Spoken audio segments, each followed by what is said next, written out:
हेगा कतरा कतरा कतरा कतरा लाउन चाब जाबनी आइदी बाजार ले फतरा फतरा लाउन चारे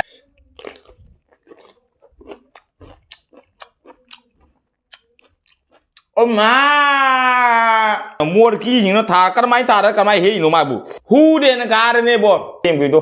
लेग पीस कन नपलाय दु मही के चोर चोर तारे आइसनी चोर चोर आइस तारो नंग चोर चोराउन चाक पथा का ताउने saktu cor cor launa maya ita ka hori jeng patara patara laure jeng hai maya gitu kita kasih jono video pudul laksa dengan si kari mateng sana itu maya yang tapi nasi ki mateng ki makai si kita mujare ko asike si yen thong mulai jare asike si ka hangap campur mulai jare asike si ka sinju mulai jare ngasi ki sinju sidi mana tapi ka hangam maton ka tona sinju tau jare pere ki sinju hai tare aduh ko sike si ka ko na bai jare jare ki hawai maton lai jare hawai maton se jeng udu motor ni kamai tau yang hawai maton se mapan ka sara ban jeng wase ka tona ko na sa jare ke asike si ka nungsi ra bai ki akoi mai tai ki hangam amubi ka itu nungsi bedo yang maya ita ka hori jeng patara patara laure jeng bazar le kunna patara patara laure to na patara lawo sara ga to re su hangama mu je kuire phangdaba aduna hangama mu je patara lawo su sara ga 10k je sar lawo yau jara ga adu mathakta morok achau bi mo jau jara ko asegi morok se kari ko badi khangjadre dum je mu du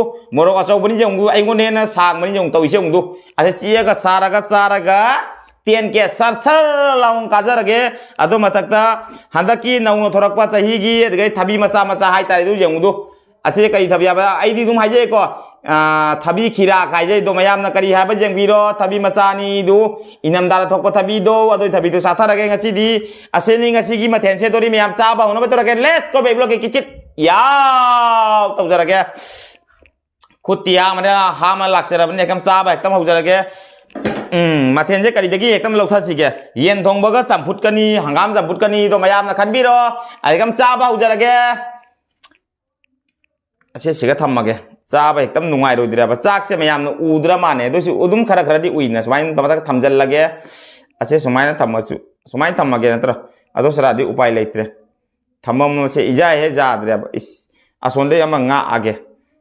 अदगे थबी सिना सोंदे यमा nga आगे मोरक सिना समाय मथक लैरे सुनुआबा ए नंग पनिंग मगै पलो 10k यौरगा लोइरे canoe मयाम अदुगैदि जारे हेकम चाबा एकदम हौजरगे चाक सु उरबनि हाइजांग सु उरबनि ना हाइजांग से मुखरा लापथो माने दोइ चाबा एकदम हौजरगे चाके सारि ngasi di isai ga sakpa ngamora kharani di ing bai bu haing ganadre ing gra matam si dai na sporting lisala lai mi mayam khanbiu YouTube mana video ma sema da matam kya mangi matam kya changi kya moja ya do YouTube sana mi na dum khangi sana do mi na dikhangoi ko isai san taw bol lambi duga mayam dum khangbiu do khangdu mi to jen da kya ha ma ujara ga mayam dum ka yen jeng te yem do leg piece kan nappa lai du mahi ga chora chora ta re ais ni chor chor ais taro nang chor choram chak patha ka taw ne saktu chor chor launa mayam nei ngona saktu hai re mi ne do na nang su yen thong ba si su ai gi da bang ta saktu ta re na mayam de hai ba ngam dram na yen thong ba si ga saktu hai ta re upai leitre adodi mayam cha ba ekdam hau jara ge aha bai sakom seri be blok ki khaya da bul laung changal lage wari su khara lei ngasi wari khara lithrak ke sa na tau na aha bai sakom seri be blok ki khaya da bul laung na changan gi gam tang adodi mayam aha bai sakom seri बेबलो के क्या था बुलाऊ चंगल लगे साहब एकदम हो जरगे let's go बेबलो की cricket याओ आहा मैं सकोम जरी बेबलो की क्या था बुलाऊ चंगल लगे याओ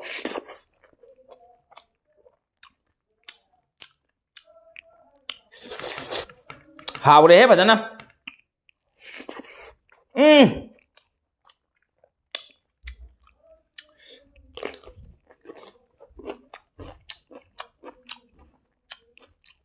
ओ माँ đồ đấy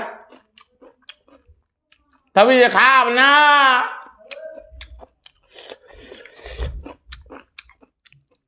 anh ông bây giờ cái tao này khăn là sao ra cả lùi ra nó sẽ đi hu đen cái này nè bố ôi má phải cái gì anh xem mình đi bố thốt cái này hay chứ bố xem mình đi सुख थारथिं खा बने से दबयु कमाय हे लैजान मोर की हिंनो था करमाय तारा कमाय हे इनो माबु leg piece दु ममारे थोम जानी हनुमान को दारवन दो इदु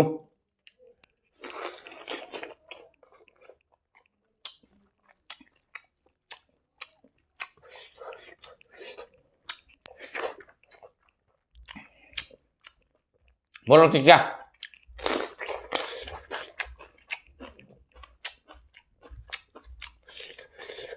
Hawai maton mapan sare itu. Sinju kulo sare.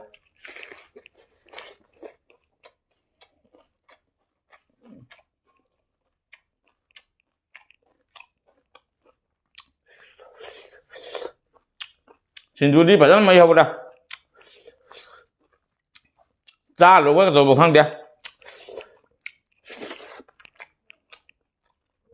Tapi mà chế khai chăm nào. À chế ôn chích kìa.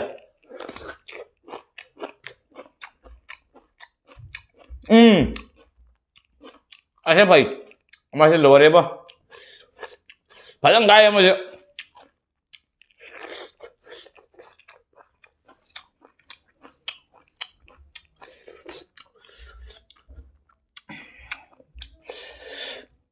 Hàng gam chứ một lâu kìa.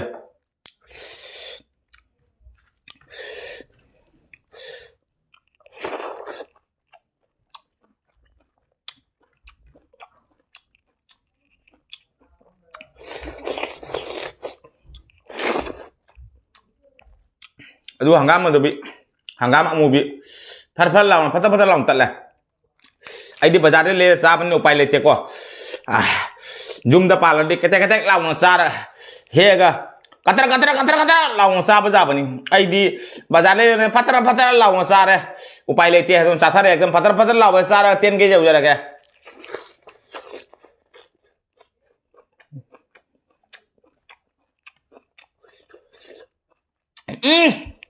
Nasir ke sur lawan kai ni bo. Padahal nasir kai sur lawan.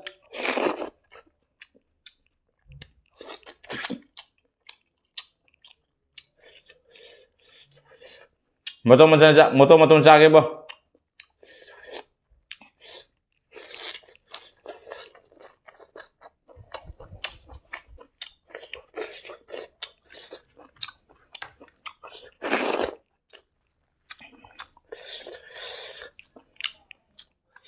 Jen thong sư cái nó có tàu kìa alu có tàu thong kìa tí lâu cho năm tàu rồi cả alu cái đi mua cho bị đồ ở tụi mày tàu thong này cái này chỉ cần cái đồ ở tụi mày tàu thong này hảo đó phải rằng jen thong kìa mua cho mấy bún cà pi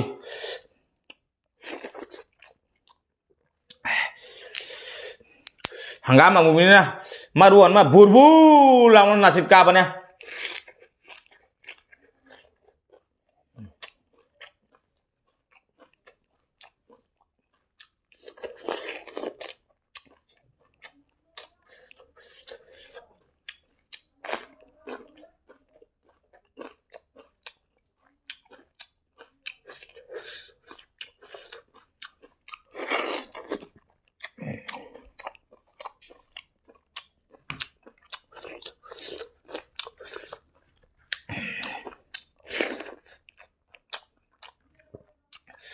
Phải hào lên cái gì thùng vậy.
Motor sih mah di mapan sarap hawu dak mahau mang dia mau jadi juga bro.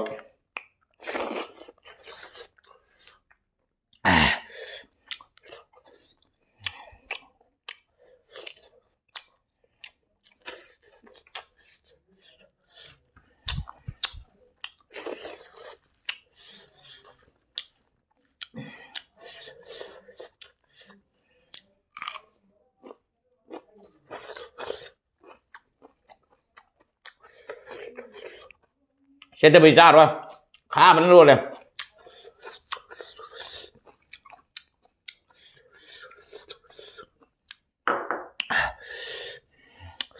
giờ mà chúng chọn thăm kìa đu một đồ cho với mà cụ một đồ cho bữa tí lâu cho nó một tàu thùng khám mình chỉ mới tàu hao có những gen thùng của tầm nào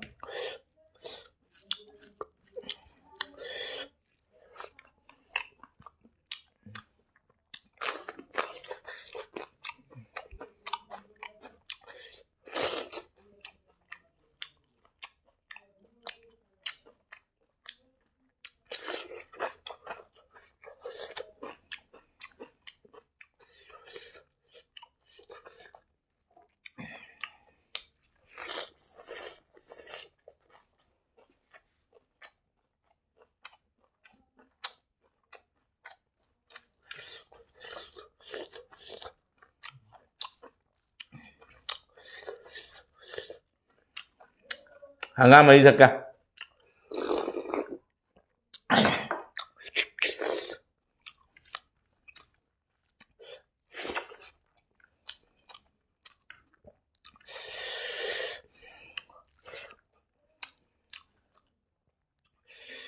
신중히 해려면 하고 디바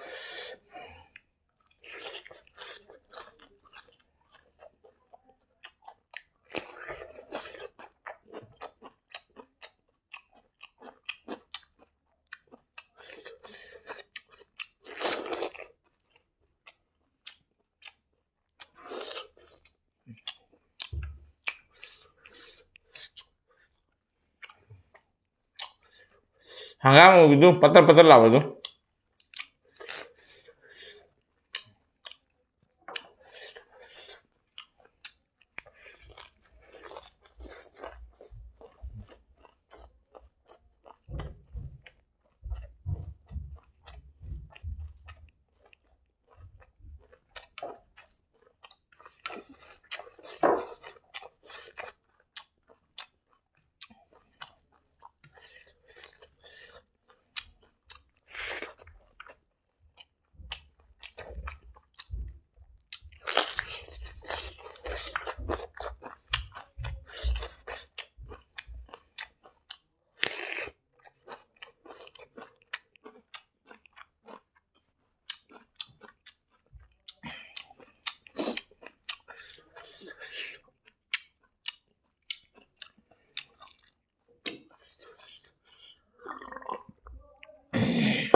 một đồng xả bao đây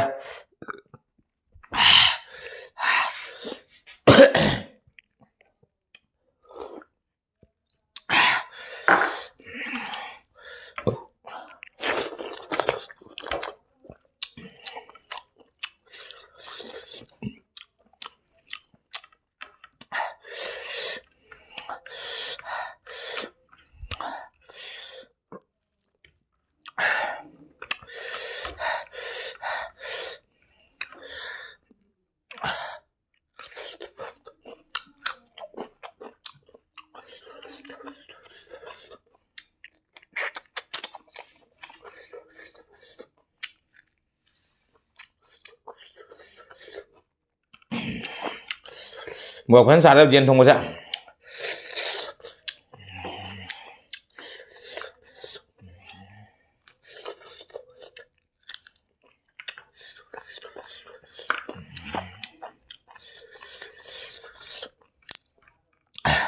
diện không có xin dù có mấy hầu đẹp à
một phần sạt đấy bố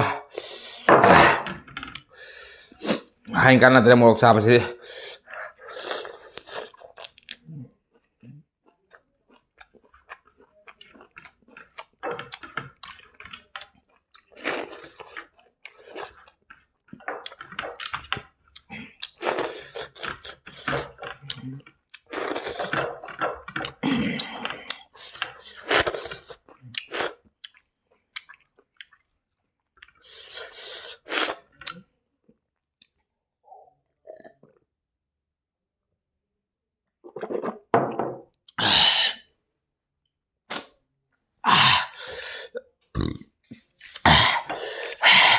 ngasi một phần sạt đấy bố đủ sao đi rồi tu jen tong mau jauh tera asa maru menang kata nih sinju sulu salah samtong sulu ada atau video yang mana ngara ke di video yang Sabi sulu mana matang ada video lo salah ke video yang mana ngara ke di like share comment to kau pun channel sih lo masang paisi na pun lekar channel sih bu subscribe to mutab bel icon keteng lau ni pun kau bikin tu di song ni menak yang ngai no video thang bau ni ki keteng ni kena tu kita channel subscribe to mutab bel icon keteng lau ni pun kau bikin hari jangan jadi bayi sister brother mayam bu hari ngale baby lo thang cari mayam anu sih itu lagi video sih bu sar lau nak siapa video asyik hari kami mayam tu karena bayi thang lau tu lagi ngaji baby lo kan lagi next video orang phone ngaji bye bye